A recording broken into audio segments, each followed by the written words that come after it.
Students, the first experiment in Circuits and Systems lab, as explained to you by the teacher, was the determination of impedance parameters, the open circuit impedance parameters or the Z parameter. This is a kit in which you can perform the experiments related to Z, Y, H and ABCD parameters. In this kit you will find there are two terminals, the positive and negative for the DC voltage source, which is obtained after rectification from the AC supply, which is coming from here. We will switch on the supply and you will see the indicator is glowing. Now the moment we switch on here, this point you will find that the supply has come after you switch on from the side. So this bulb indicates that the supply is coming onto the board. Here you are having plus and minus terminals of the DC supply. We are going to connect. So first of all, let me explain to you what are the various things available on this board. This is a variable DC voltage potentiometer by which the voltage which is available onto the circuit keeps on changing by just moving this knob. Here you are having a voltmeter, the terminals of which are plus and minus here.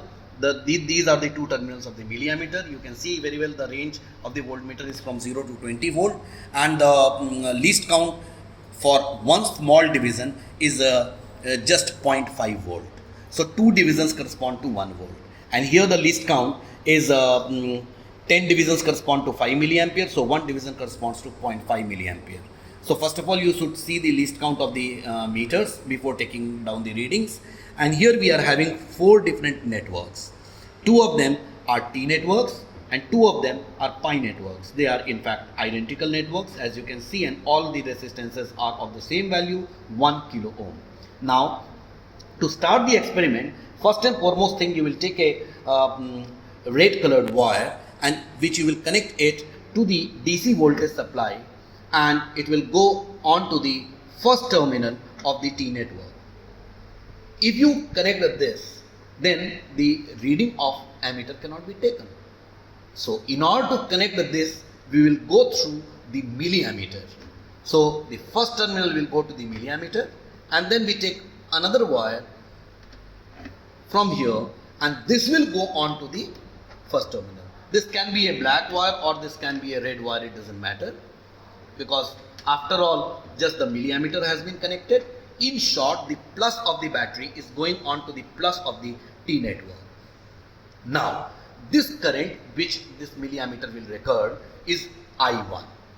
So, you ought to determine, as explained earlier, you ought to determine the voltage as well at this terminal. For that, we will take 2 wires, one from here and another from here. And these 2 terminals will be connected. These 2 terminals will be connected onto the supply. These 2 terminals will be connected onto the supply. Now, where will this be connected? Instead of connecting it directly, what you should do is, you should connect first the circuit in this way, and then here you should put the cord for the voltmeter measurement. Why this has been done? So that when you want to measure the voltage on the other side, you just have to pull it out and place it on the other side. This is why first you connect the circuit and then the voltmeter connections are to be done. Now, these are the 2 terminals where you will obtain the voltage V2. Milliammeter will give you I1, and this currently is giving you the voltage V1. So now let's take the reading after making some voltage changes. Now let us say that we place the voltage in such a way that the current which flows here is 5 milliampere. You can very well see it's 5 milliampere. And corresponding to it, the voltage which you will find here is coming out to be some 11 volt. So you will note down 11 volt as V1, 5 milliampere as I1. Now you want the value of the voltage V2. Just we have to take out these 2 wires and place it here. You see the voltage has changed and now it has become 5 volt. So V2 corresponds to 5 volt. So when the output is open circuited, then corresponding to it, the value of voltage is 5 volt, the value of current I1 is 5 milliampere, and earlier we had found that the value of V1 was coming out to be 11 volt. These three readings will give you two parameters. They are Z11 and Z21. Z11 will be equal to V1 divided by I1 when output is open, and Z21 will be equal to V2 divided by I1, that will give you Z21. So you can note down the readings on a piece of paper, which later on I'll show you all the readings in a tabular form. Now the second part of it, first part is complete where you have obtained Z11 and Z21. For the second part, we'll disconnect the circuit first and come back to you immediately after disconnecting. So the second part of it, now we are back. We'll switch on the supply. Though it's not recommended that you can you should switch on the supply earlier, but since the currents, as you saw, are of the range of 5 milliampere, the voltage is of 5 volt or 10 volt range, so it doesn't have any difficulty. There is no danger of any shock or anything, so you can do it on live. That's not an issue. So from the supply DC voltage, and anyway the voltage is right now 0, right? When you have rotated it in the anti-clockwise direction, the voltage is 0. So now what we will do is, we'll keep the input terminal open. So the first terminal, the red wire, will go to the milliammeter as before. Another terminal from the milliammeter, which was earlier going here, will now go here. And take a black wire, connect the circuit back to the DC voltage source. If you want, I can show you that the milliammeter reading will come if you move the voltage. See, the voltage is varying and the milliammeter reading is coming. In other words, this is a way in which you can ascertain that your circuit is working perfectly, your milliammeter is okay, and your supply is okay, your potentiometer is okay, and the kit is in perfect position. If by variation of this, there would not have been a variation in the milliammeter, means there is some problem in the kit. So now we move on to take the voltages. So as usual, connect a wire here in the voltmeter, another wire to the second terminal of the voltmeter, and these two wires, you can very well see these two wires, when it goes here, what voltage will it give? Pause the video and think. What voltage is it going to give? This is going to give you voltage across these two terminals, because it's going to give you the voltage which is being supplied and which is across these two terminals. So it is V2 which you are going to get.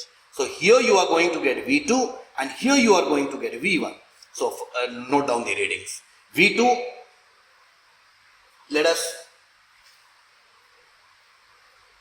adjust it such that the milliammeter is giving you 4.4. So here you can see the value of voltage is coming out to be 5, 6, 7, 8, 8.5. No, 8. It's coming out to be 8 volt. This is 8 volt. So the voltage V2 is 8 volt. The current I2, because the current which is going on to the output port is I2. So that is coming out to be 4 milliampere. And now when you want to take the value of voltage V1, just pull this one out and connect it back to this. And you get the voltage V1, which comes out to be 2.5, 3.5. It's between 3.5 and 4. So you can just write down in bracket 3.5/4 because of the parallax error, the needle is just in between 3.5 and 4. So either of them you can take it out, and there are some errors which will which arise because of the inaccuracy, or you can say the least count of the instrument which is measuring your voltage and current. So if you are having precision grade voltmeter and ammeter in place of it, then you will get more accurate reading and you will get 100% correct result. in result you will find that there are some variations which is going to be because of two reasons. One, because of the parallax error. In fact, three reasons. One, because of parallax error. Second, because of the least count. And the third, because the internal resistance of the source, of the patch cord, etc. They are also coming into picture.